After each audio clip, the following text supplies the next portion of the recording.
The Last Word on Today FM with Matt Cooper. Let's return to a story that we touched on in our news bulletins yesterday evening. The Vatican's formal response to a question about whether Catholic priests can bless same-sex unions. Unsurprisingly, the answer was no, or more precisely, negative. Gina Menzies, theologian and lecturer in bioethics, joins us now. So too does Michael Nugent from Atheist Ireland. But we'll start with you, Gina. The response from the Vatican, it was a lengthy one. It was a 2-page explainer published in seven different languages, and it was approved by Pope Francis. But can you sum up the reasoning of the upper echelons of the Catholic Church? Oh gosh, that's a question, because I just think it is basically incomprehensible. It is, as many people have reacted today, it really hurts. It's crushing. It is completely contrary to any notion of a loving God. And it just re-echoes what has been consistent church teaching, saying that love between people of the same gender is sinful, which of course it isn't, in my opinion, and in the opinion of many in the church. It's interesting, I looked up a lot of this just this afternoon. I read the whole statement, but a lot of people are saying, why now? Like, why would they do this now? And I think it is because many German bishops, 3 German bishops and a cardinal, are proposing a synod of the German church. And even 2 years ago, they were talking about the need for the church to change its attitude to homosexuals. And one bishop, I just loved what he said, Bishop Peter Kohlgraf, I hope I've got his name right, Kohlgraf of Munich. He says, did God slip up? Did God imperfectly create anybody? He says he's mesmerised at the ferocity of the debate that sometimes goes on about this. And then he said at the end, do I really want to break that much china for people who are believers? I mean, it is incomprehensible. The church is completely out of step, with science and the other disciplines, to think that there's something sinful about the love between two people. I mean, within many of the Christian religions, we bless dogs, cats, ships, homes, farms.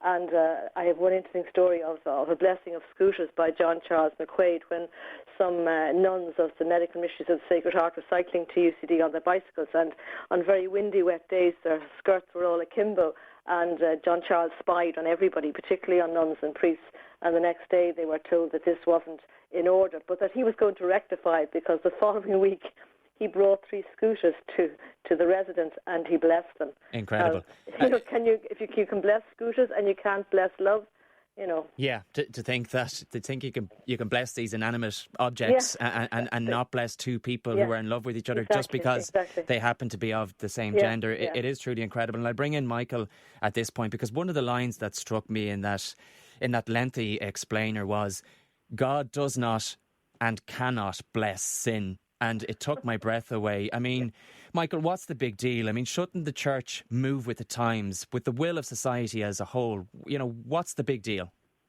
Well, the difficulty for the church in terms of moving in the global north is that most Catholics are now in the global south. 2/3 of Catholics are in sub-Saharan Africa, Southeast Asia, South and Central America, where the church is much more superstitious, where they believe in miracles and exorcisms, where they're much more conservative on sexual issues. And that's where this Pope is from. He's from the global south. One of the first things that he did when he became Pope was to endorse an organisation of exorcists at the Vatican. He talks about the devil as a person far more frequently than any modern Pope.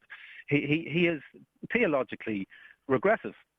And his difficulty is... Which is funny, because he would have been considered this great reformer, this great progressive, when he was elected amid much fanfare, I think it's fair to say, in 2013. It is, yeah. But the way I describe him is he's a Pope of the global south with good PR in the global north. And people have been taken in by that. And for example, people think that he said, who am I to judge about gay people a few years ago. But he didn't. He said, who am I to judge if gay people want to become priests? Which is a very, very different thing. And so that's the direction that Catholicism is going. He has to appeal to Catholics with very different values. In the north, the global north, these claims, Catholic claims about reality are increasingly seen as unbelievable and they're becoming less relevant. And in the south, he's got to hold on to that market down there because that's where their base is now. Now, to be honest, it wouldn't bother me so much if it wasn't for the fact that they're running our schools and that this theologically regressive ethos is being imposed on children in primary and secondary schools, and particularly through, in the context of this one, in sex education classes. Yeah. Could I just of course, say, Gina. Work away. The absolute reality is that most priests who have been blessing same-sex unions, bishops, and as I said, even this German cardinal, people will continue to do it. I think Michael is right. The church is out of step, but it's not even the will of the people. It's theologically, it doesn't make any sense whatsoever. I mean, what kind of God, whatever whatever your concept of God is, what kind of God would not bless love? It just doesn't make any theological sense, never mind any other sense. And there's no doubt, yes, Michael is right, some of the theology that's coming out belongs to sort of the dark ages of the 15th and 16th century. But it is interesting that a huge section of the church in if you like, the Northern Hemisphere, as well as many in the South, because a lot of the good theology has come from South America, from liberation theology, from what's called basic Christian communities. They just carry on. I think people have read the gospel, if you like, in their own lights, in the light of the world and the context that they live in, and they try and apply it. And I think that's the best that we can do, and it's the most that we can do. What is really kind of sad for those of us who try and hang in by our fingernails is that for many of us, the church is now an obstacle rather than a help. And, again, the Pope has said the purpose of the church and those in it is to serve, is to minister, not to impose itself on people, to serve people. And how can you serve people when you're sort of denying what is an authentic love between people? I think the bishop who said, did God slip up? I think that sums it up, and that's the senior person in the church. Yeah, Michael, let's talk about the future of the Catholic Church. I suppose in general terms, I mean, it still has 1.3 billion members, but you do get the sense it doesn't have the same draw as it once had, and doesn't have the same hold over the societies that it's supposed to serve. I mean, what can it do to modernise itself? I mean, how does it go about attracting new priests, for example? I know my own parish priest in Barna, County Galway, is torn between two different churches because they're struggling to get priests ordained now. What needs to be done? Do we need to start ordaining female priests, for example? Looking at clerical celibacy, things like that. Well, you say that it's not doing well, but it is. The Catholic Church is doing fine. It's increasing its numbers, but it's doing it in the global south. Because in places where people are more focusing on survival values, that's where religion thrives. Mm-hmm. And so what Pope Francis has, he's essentially got four options. He can allow the church to decentralise its theology and risk losing the core of Catholicism by trying to, appeal to both. He can try and spread different theological messages to different regions, which isn't really sustainable given global communication these days. Or the other two options, he can focus on salvaging the church in the north and risk alienating the south, or vice versa.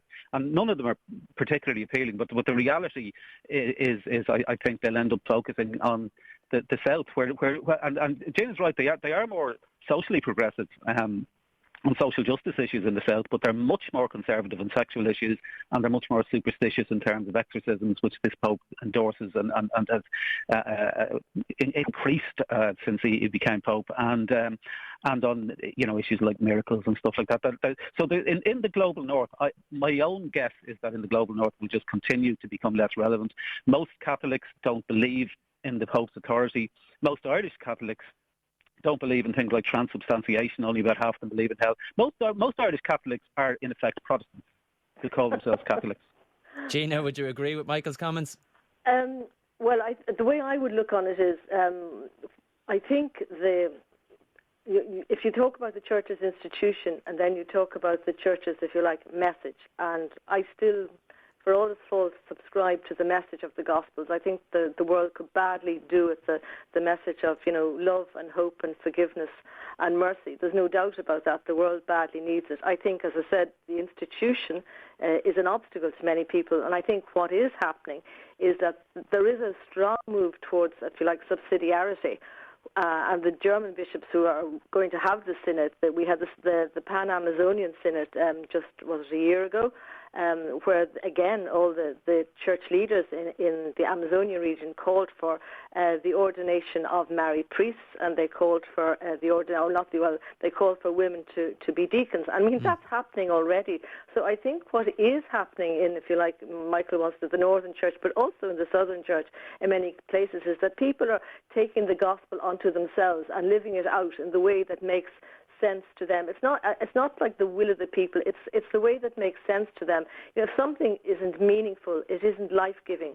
So I think they look at what is life-giving in the Gospels, and then they try and live it out. I think we will live in a church that's much more diverse. This idea of a monolithic church, monolithic Catholic Church, I think will no longer exist. I think people will live out the gospel in their own ways, with a lot of similarity, if you like, between different parts of the world. But I don't think I agree. I don't think that the diktats from the Vatican suffice anymore. So to people who have studied theology or who are who've looked at other disciplines, it's interesting. Just one final point.